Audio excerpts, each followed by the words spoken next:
나는데 그 유명한电视剧 속말이야 지구경배기 계획에서 종 position 좋아다. 나는 신수만 강화를 Donc 무시 aujourd'hui, nous commençons 에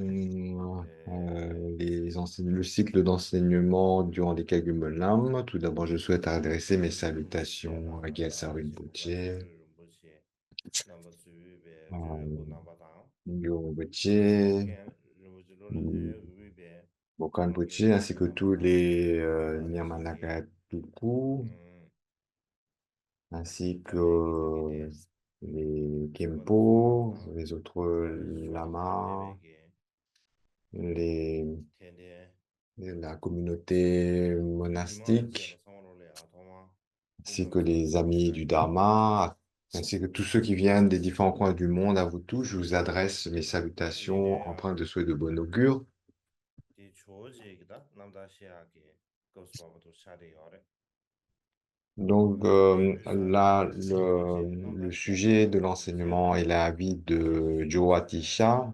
Alors, 그래서나 il y a plusieurs raisons pour ce système d'enseignement. 미세 조직 남다시아과 김제는데 마시아비나 어디 야금도가 드레인다 Alors, si 나오더냐 vous ne savez 조직이 pas pourquoi 남다시아비 on a 간제지게 ce 가리 sujet, 시비나 et donc 아 il convient de le savoir. Donc, une raison 시베기 초대 수주에 나눠래야 est que 계절 donc 큐 ça c'est décrit dans la louange Atisha de Dromtonpa. Dans la louange, il dit, grand érudit, si vous n'étiez pas venu au Tibet, il n'y aurait pas les enseignements du Bouddha. Mais la plupart des gens pratiqueraient le sens profond de façon erronée. Et pour cela, je vous rends hommage. Donc, cette louange indique comment, en fait, avant la venue d'Atisha au Tibet, beaucoup de personnes pratiquaient de façon erronée les mantras secrets. Et dans la mesure où les gens ne savaient pas comment pratiquer les trois véhicules et sans qu'il y ait de conflit, de contradiction. Et donc, après que Atisha soit venu au Tibet, en fait, ces problèmes ont été résolus. Les enseignements ont été d'une certaine façon remis à l'ordre du jour, clarifiés, et il a notamment enseigné les points principaux du Dharma, de sorte que par la suite, les gens au Tibet ont pu pratiquer à la fois les sutras, les tantras de façon cohérente et ainsi préserver les trois types de vœux. Les trois types de vœux associés aux trois véhicules ont pu être pratiqués correctement. Et c'est par conséquent, c'était une immense contribution. On dit que pour cela, Atisha a été d'une immense bienveillance par rapport aux enseignements du Bouddha au Tibet. Et aussi, lorsqu'on considère les principaux points des enseignements du Bouddha, il y a le refuge, l'esprit d'éveil, l'entraînement de l'esprit, les quatre pensées qui détournent du cycle des existences. Et il y a aussi lorsqu'on considère d'une façon globale tous les enseignements sur le chemin des véhicules communs, eh bien, tout cela a été transmis à travers de Atisha. Et par conséquent, sa bienveillance au regard des enseignements au Tibet, non pas simplement la lignée Kadampa, mais vraiment donc toutes les lignées principales, Sakya, Gelu, Kagyu, Nyingma, eh bien, toutes ces traditions ont été transmises par Atisha. Donc, et notamment dans les lignées actuelles, Gelupa et Kagyupa, euh, donc ces deux sont en grande partie s'appuient sur la tradition Kadampa d'Atisha. Donc, euh, et notamment dans la lignée Kagyu, dans les pratiques préliminaires communes, toutes les instructions viennent de Atisha. Et et aussi donc toutes les pratiques qui joignent, on dit les yogas co-émergents qu'on trouve dans les pratiques préliminaires, qu'on trouve évoquées dans les pratiques préliminaires. Tout cela, en fait, vient de la lignée de transmission de Atisha. Euh, Lorsqu'on parle des quatre yogas dans les pratiques préliminaires, tout cela vient de la lignée d'Atisha. Et, euh, donc, même nous, au sein de la lignée d'Apukagu, beaucoup d'enseignements de la lignée de Gampopa vient d'Atisha. Et par conséquent, d'une façon générale, au Tibet, pour les grandes lignées au Tibet, et en particulier notre lignée, la lignée d'Arpokagu, la contribution de Atisha est vraiment précieuse, inestimable. Et Gompopa a dit qu'il y a dans les instructions quintessentielles de Naropa, il y a des instructions extrêmement profondes, mais sans la lumière des instructions de la lignée d'Atisha, ces instructions auraient difficilement pu être bénéfiques à un grand nombre de personnes. Et par conséquent, nous, en tant que disciples de Gampopa, en tant que disciples qui suivent les instructions de Gampopa, au regard de la contribution des instructions de Atisha dans la lignée des instructions de Gampopa, il est important pour nous donc de comprendre cela, comprendre à quel point au niveau des fondations de ces enseignements, la contribution d'Atisha est importante. Et nous, il est important de savoir établir des bases solides dans nos pratiques. C'est la raison pour laquelle il a été établi le fait que pendant les préliminaires au Kagumolam, les pré-Monlam, il y aurait donc la tradition des instructions profondes, il y aura des enseignements sur les enseignements profonds, et pendant les Monlam même, les instructions suivant la lignée Kadampa, la lignée de Atisha. Donc il me semble important de rappeler cela, rappeler donc pourquoi il y a tel type d'enseignement pendant les pré-Monlam et tel type d'enseignement pendant les Monlam même. Et donc, concernant les thèmes des enseignements des MENLA même, et donc au départ, il convient de présenter la vie de Atisha même. Donc, tout d'abord, Atisha est né probablement en 982. Et d'après les écrits de Gomtenpa, on trouve mentionné que le maître omniscient était né l'année de la tigresse de feu. En fait, il y a, suivant les sources,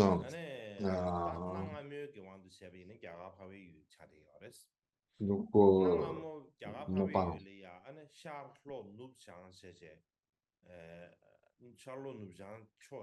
Alors, concernant le parinirvana de Atisha, il y a donc, bon, bref. Euh, Atisha était née, donc probablement à la date mentionnée. À l'époque médiévale de l'Inde, on distinguait quatre régions, cinq régions, pardon, le centre, et puis les quatre directions, nord, est, ouest, sud. Et on dit que dans ces cinq régions, Atisha était né dans la région de l'Est, euh, donc notamment dans les récits du traducteur. l'auteur chinois Xuanzang. Euh, l'Inde était décrite au travers donc, de ces 5 principales régions associées donc, aux 4 directions cardinales et à la région centrale. Et dans la louange en 30 vers adressée à Atisha, Drome Tonpa dit que Atisha était né dans la région prospère du Bengale. Sachant que de nos jours, ces territoires ne sont plus en Inde, mais au Bangladesh. Et par conséquent, on considère que Atisha était né dans l'Inde médiévale. Donc c'est un point qui est important à noter. C'est comme par exemple de nos jours, on dit que le Bouddha était né en Inde, mais en fait il est né au Népal. Le Bouddha était né dans l'Inde antique, mais sa région de naissance se trouve au Népal, Lumbini. Et alors, plus précisément concernant le lieu de naissance de Atisha, si on se réfère à la louange en 80 versets à Atisha par Natso, donc on parle de la région est on parle de la région est du grand maître Sahara. Donc il y avait une ville Vikramapura. Et donc les chercheurs actuels identifient cette région dans le district de Munshigan au Bangladesh. Et à cette époque, c'était une région centrale du bouddhisme. Et donc, c'est comme ça qu'on identifie cette région. Il y avait une région donc, à nommer Vikramapura à cette époque médiévale.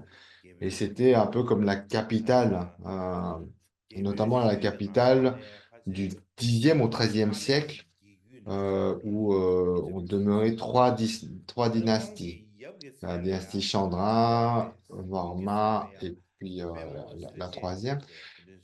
Et Atisha, donc, a la particularité d'être né de famille royale la première des 3 dynasties, la dynastie Chandra. Son père s'appelait Kalyana Chandra, sa mère était Shri Pravavati.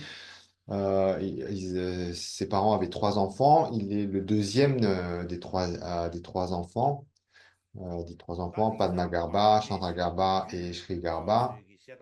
Et d'après les récits contemporains du Bangladesh,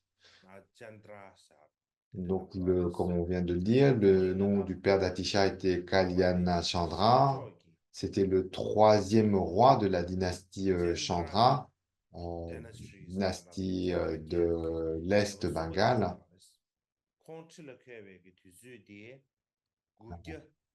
Il a régné de 975 à 1000.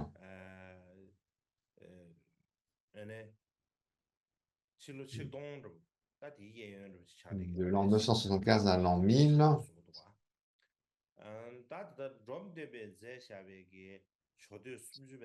Et dans les louanges à Tisha de Dromtonpa, il est mentionné que le père de sa vénérable famille est de la lignée des rois de Zahor. Alors, une particularité qu'il y a par rapport à ces faits, lorsque l'on considère le roi du Tibet, Trisong Detsen, 200 ans avant la naissance de Atisha, donc il a fait venir le grand abbé Shantarakshita.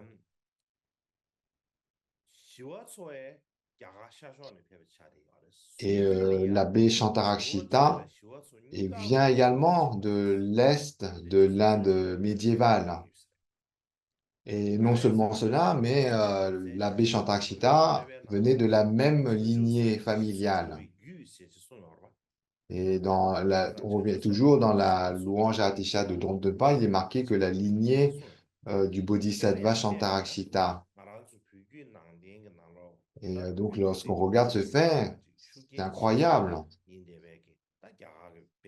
Les deux maîtres indiens qui ont eu la plus grande influence au Tibet, eh bien, les deux grands accomplis qui ont vraiment appelé la plus grande influence dans l'histoire du bouddhisme tibétain, eh bien, ces deux maîtres, l'abbé Shantarakshita et puis le maître Atisha, les deux, eh bien, sont venus de la même région et de la même famille. Donc ça, c'est vraiment quelque chose qui est remarquable. Et,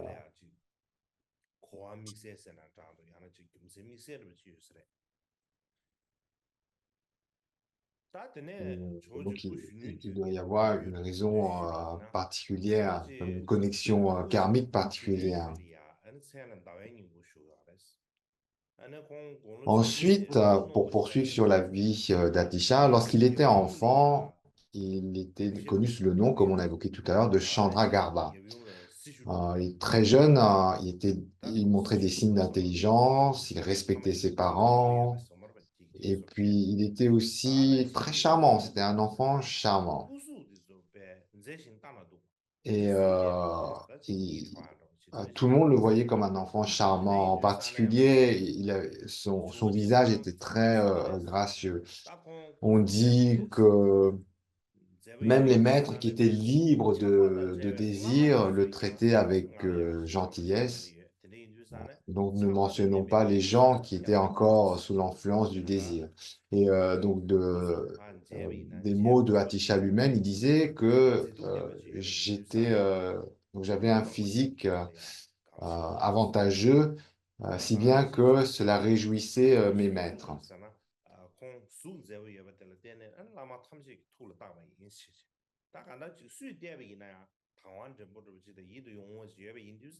Et, donc, en résumé, il avait donc ces qualités particulières d'intelligence et puis aussi donc de beauté physique.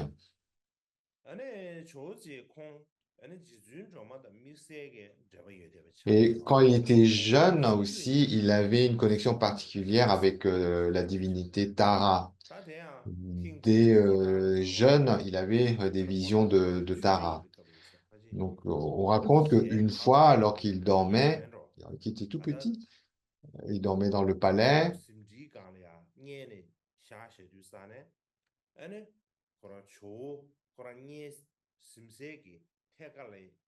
donc il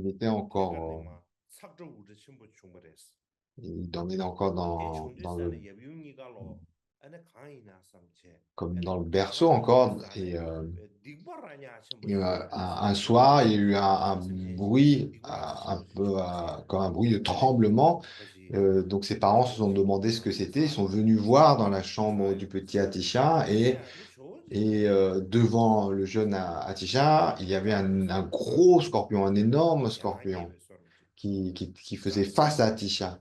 Mais Atisha ne montrait pas le moindre signe de peur. Il regardait comme ça, droit dans les yeux, le grand scorpion. Et puis, ce scorpion s'est fendu en morceaux et a disparu.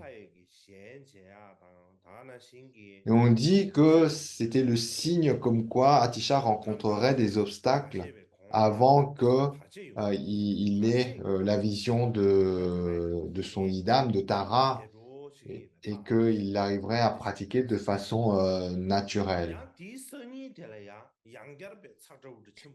Ensuite, le jour suivant, il y a eu le même phénomène de tremblement, et là, à nouveau, ses parents effrayé, inquiet, vint dans la chambre du petit Atisha. Et cette fois-ci, la mère d'Atisha a vu une fleur de lotus Utpala bleue qui, d'un seul coup, s'est épanouie. Et Atisha, lui, a dit qu'à ce moment-là, au moment où sa mère avait vu cette fleur de lotus bleue grandir, apparaître, se développer spontanément. Atisha dit qu'à ce moment-là, lui, il avait vu le visage de Tara. Et on dit que depuis cet épisode, à chaque fois que Atisha avait des doutes ou des questionnements, il,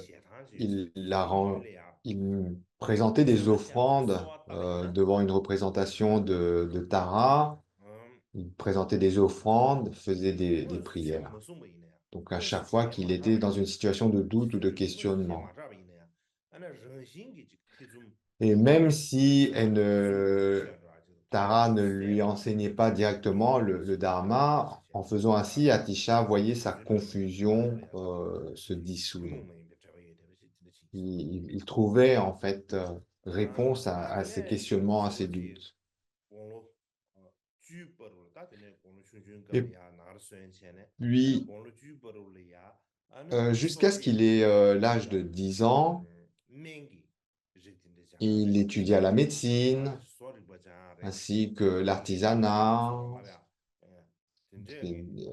l'écriture, etc. Il étudia beaucoup de choses, si bien qu'il devint bien éduqué. C'était un enfant érudit. Il a étudié de 10 ans jusqu'à 21 ans. Il a étudié aussi bien les grammaires et la logique. Donc il était très bien éduqué, très érudit. Déjà dans la tradition, les familles royales, la famille royale, on devait étudier beaucoup de choses, être érudit, habile dans beaucoup de sujets d'éducation. Et on dit qu'il était vraiment très versé dans 64 formes d'art. Et si on se demande à quel point sa connaissance de la logique et de la grammaire était bonne, donc il y a une anecdote comme quoi lorsqu'il avait 15 ans, en entendant donc un enseignement de logique euh, une seule fois, et par la suite il en a débattu avec un maître non bouddhiste, donc c'est un enseignement bouddhiste, et on a dit qu'il a été capable de vaincre en débat ce maître non bouddhiste. Et par conséquent, il est devenu célèbre suite à cela. Donc c'est un récit de Geshe Dolungpa Chenbo. Euh, et par la suite, quand Atisha est venu au Tibet, donc on dit qu'il y avait un souci avec la prononciation des mantras, notamment Bangten, lorsqu'il récitait le long mantra de Avalokiteshvara. Atisha il dit que par la façon dont Bangten transmettait, prononçait le mantra d'Avalokiteshvara, il dit que la seule façon dont, qu'il y avait de la bénédiction dans ce mantra, c'est que ça venait de la bienveillance de Bangton, mais en aucun cas de sa prononciation. Pour dire à quel point, en fait, la façon de la prononciation des mantras était déplorable. Une fois, Atisha avait, une douleur à la main, il a demandé à Bangton de réciter des mantras pour guérir cette blessure à la main en disant oh, donc c'est parce que vous avez un esprit bienveillant, ce mantra aura du pouvoir. Donc pour sous-entendre que sa façon de prononcer le mantra était vraiment horrible. Et non seulement cela, donc Atisha, lorsqu'il a été venu au Tibet, se plaignait de la façon dont les mantras étaient prononcés, mais également il se plaignait du fait que dans le dharma du Tibet, il n'y avait pas un seul mot qui venait de la terminologie des débats. Et Atisha disait, oh là là, si jamais un maître non bouddhiste venait au Tibet pour débattre, engagé une compétition de débat, les Tibétains s'effondraient complètement. Et donc, en termes de logique, en termes de grammaire, donc l'étymologie des termes littéraires, etc., Atisha était vraiment expert.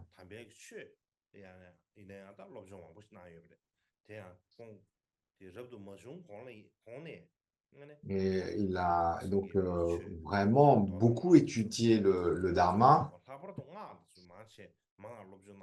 dont non seulement les sutras, mais également les mantras. En fait, en particulier, il a beaucoup étudié les tantras.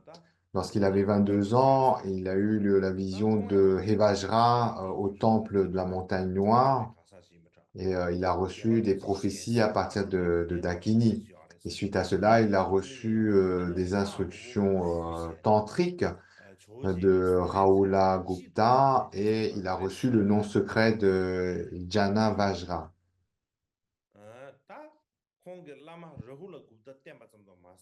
Donc, son maître était Rahula Gupta et il a reçu le nom secret de Jnana Vajra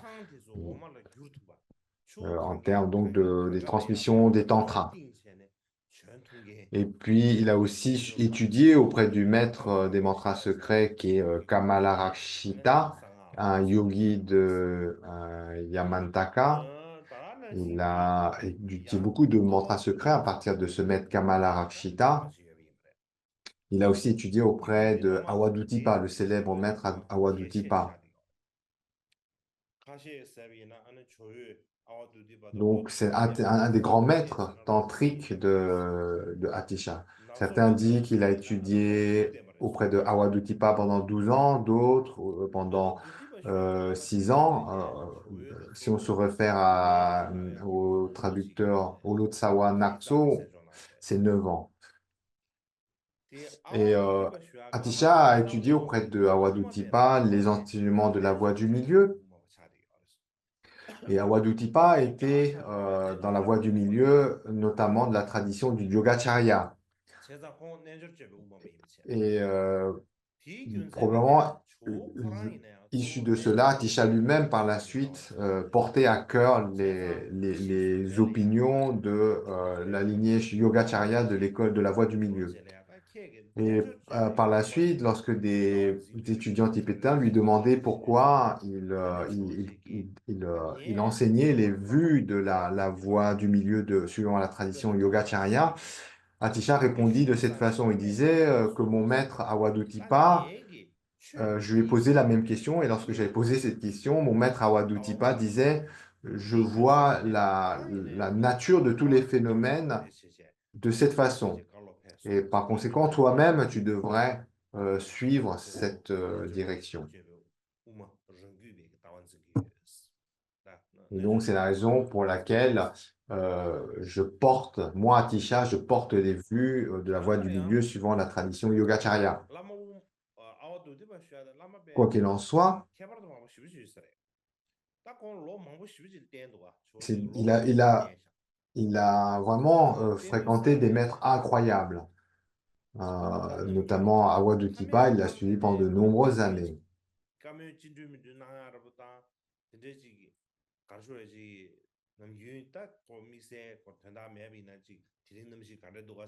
Et en particulier, dans sa connexion avec Awadutipa, il avait jamais une conversation ordinaire avec ce maître. Vous savez, des fois, lorsqu'on suit un maître, par moment, on a donc c'est vraiment des enseignements, et par d'autres moments, des conversations plus, on va dire, plus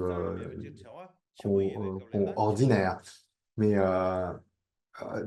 mais la particularité entre la relation maître-disciple entre Awadutipa et Atisha, c'est que il n'y avait jamais des échanges de paroles ordinaires. Euh, donc par moment, Awadutipa n'enseignait pas à Atisha malgré le fait qu'il lui ait fait la requête, et par d'autres moments, alors que Atisha ne lui demandait rien, il lui enseignait de façon spontanée. Et notamment, il y a une anecdote où lorsque Atisha et son maître Awadutipa traversent un pont très étroit, à ce moment-là, Awadutipa lui dit, Fils, jusqu'à ce que tu sois libre de toute saisie égocentrique, évite la moindre trace de maturation karmique. Et, euh, et cette anecdote-là souligne comme quoi, en fait, à chaque mot de son maître Awadutipa avait le pouvoir de lui amener une réalisation particulière. Ensuite, comme on vient de le lire, il a étudié avec beaucoup de maîtres différents.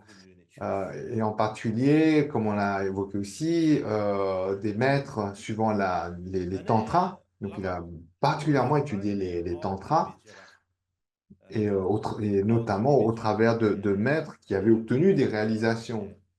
Euh, il avait suivi beaucoup de maîtres, mais vraiment des maîtres particulièrement remarquables.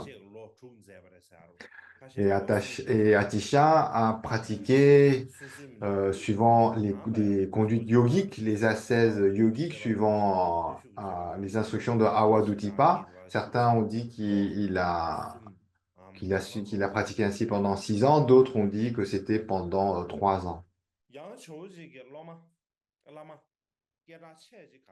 Et puis aussi, parmi les grands maîtres de Atisha, il y avait le célèbre Shantipa. À l'époque, Shantipa était connu comme le maître le plus célèbre de la voie du milieu, de l'esprit seul, pardon. C'était un des maîtres les plus reconnus de l'école de l'esprit seul. Donc, un des fameux maîtres d'Atisha était Shantipa, qui était connu comme le plus célèbre maître de l'école de l'esprit seul, Citamatra.